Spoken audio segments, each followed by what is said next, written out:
Suppose we want to be unimaginably critical of the Gospels and even of the early creeds that predate the Gospels. Here we can turn to the second generation of Christian leaders, which included people like Papias, Ignatius, Clement of Rome, and Polycarp. We have writings and quotations from these men, which is important because some of them knew the apostles. Polycarp, for instance, was a disciple of the apostle John. And what do we find when we turn to these writings? All we ever find is confirmation of the New Testament position that Jesus died on the cross.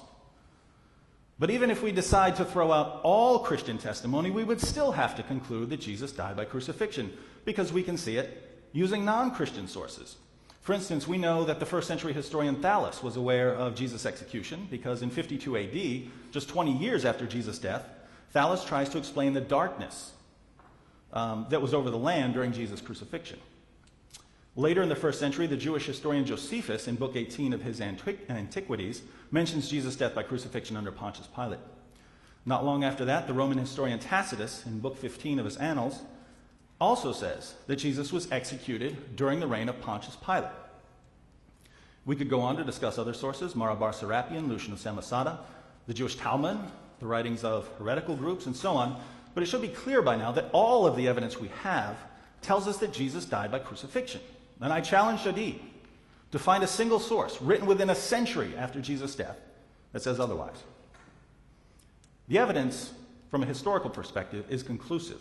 And yet the Quran says that Jesus didn't die and that he wasn't crucified. Well, if Jesus didn't die and he wasn't crucified, why does all of the historical evidence say that he was crucified and that he did die? Shadid needs to explain this. But let's discuss the most common Muslim answer, which is also the earliest. The most common Muslim explanation for the evidence we have is that God tricked everyone into thinking that Jesus died by crucifixion. According to this view, when the Jews got mad at Jesus, God took Jesus out of this world into heaven, and he disguised Judas to make him look like Jesus. So then Judas was put on the cross, and everyone saw Judas being crucified, but they thought it was Jesus because God had disguised him. So according to the Muslim view, the reason that all of the evidence supports the Christian position is that God did such a masterful job deceiving people into believing that Jesus died. My question for Shadid, if he supports this view, is why? Why did God trick everyone? Islam has a problem here because according to the Quran, Jesus' followers were good Muslims. And yet we know from history that Jesus' original followers came to believe that he died for their sins. So where did the early Christians get this idea that Jesus died? Well, if the Muslim explanation is correct, they apparently got this false idea from God. And if we keep following this explanation to where it leads, we can only conclude that God accidentally started Christianity when he tricked everyone into believing that Jesus died on the cross. Now, explanations like this are hard to accept if you're not already a Muslim. But Muslims are really forced into making these sorts of claims because Muhammad said things that just don't make sense in light of the evidence. History is a huge problem for Islam. So what do we have so far? Well, Christianity teaches that Jesus died by crucifixion. As we've seen, all of the historical evidence supports the Christian view. We have Christian sources, Jewish sources, and Roman sources, and these sources are in complete agreement on this point. This explains why scholars are convinced that this issue is indisputable. Islam, on the other hand, teaches that Jesus didn't die and that he wasn't crucified. We have absolutely no evidence to support this claim. And in their attempt to explain why the evidence contradicts the Quran, Muslims have to bring in God as a deceiver who tricks people into believing false doctrines for no reason and accidentally starts false religions in the process. So these are the alternatives before us today. I say that we have good evidence that Jesus died by crucifixion. The only question that remains then is whether we have good evidence that Jesus was alive again after he died. Let's consider three important facts and we can discuss the implications. Fact number one. On the Sunday after his crucifixion, Jesus' tomb was empty. We find this recorded in all four Gospels, including the early Mark and Passion narrative. But several other lines of evidence support the historicity of the empty tomb story. First, we know that the earliest Christian preaching took place in Jerusalem, and that the earliest Christian message was that Jesus had risen from the dead. But it would have been impossible for Christians to preach Jesus' resurrection in Jerusalem if his body were still in the tomb. The tomb then must have been empty. Second, even Christianity's opponents admitted that the tomb was empty. We know this because the earliest non-Christian response to the Christian message was that the disciples had stolen the body. This is what the enemies of Christianity were saying. They stole it. But if non-Christians were trying to explain why the tomb was empty, they must have known that there was an empty tomb that needed to be explained. We now know, of course, that the disciples couldn't have stolen the body because many of these same disciples were later martyred for their claim that Jesus had risen from the dead. And surely they wouldn't have suffered martyrdom for something they knew to be a lie. Third, according to the earliest accounts, the empty tomb was discovered by women. Some scholars consider this to be the strongest evidence that these accounts are true.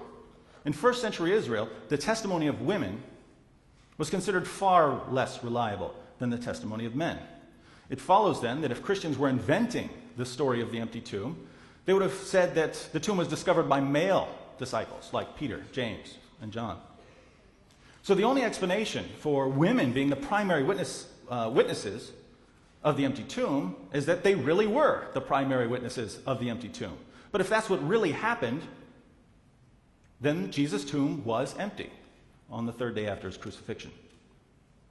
Fact number 2.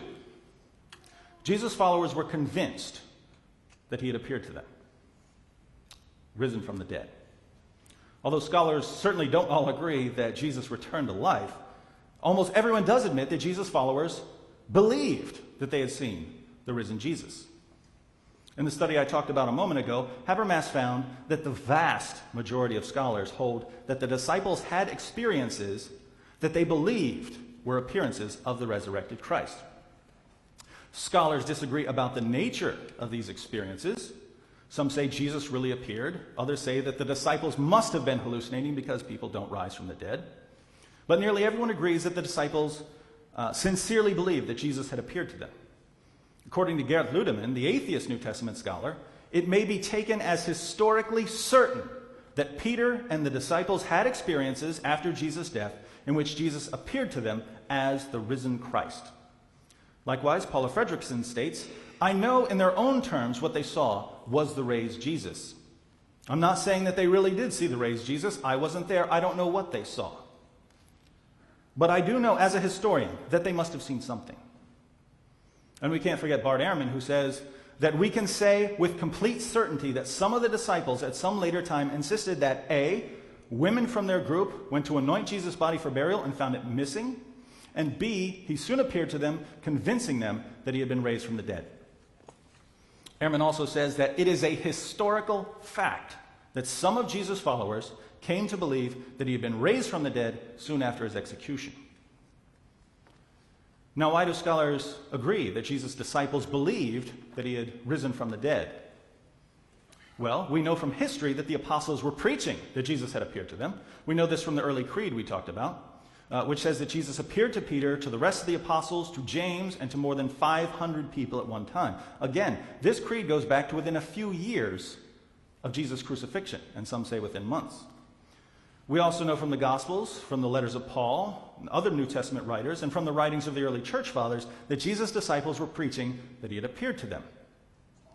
But not only do we know that the earliest Christians were preaching that Jesus had appeared to them, we also know that they weren't making it up, because many of them were later tortured and killed because they wouldn't stop proclaiming that Jesus is Lord and that he rose from the dead. Now, people can die for something that's false, but they have to at least believe that it's true. In other words, no one's going to die for something they know is a lie. And this means that Jesus' followers really believed that he had appeared to them. Fact number 3. Some of Jesus' foes, his enemies, were also convinced that he had appeared to them. We know historically that certain people who originally weren't followers of Jesus became Christians because they were also convinced that he had appeared to them. James was Jesus' oldest brother, and he completely rejected Jesus during his earthly ministry. And yet the Jewish historian Josephus tells us that James was eventually stoned to death because he wouldn't stop preaching the Christian message. So what changed?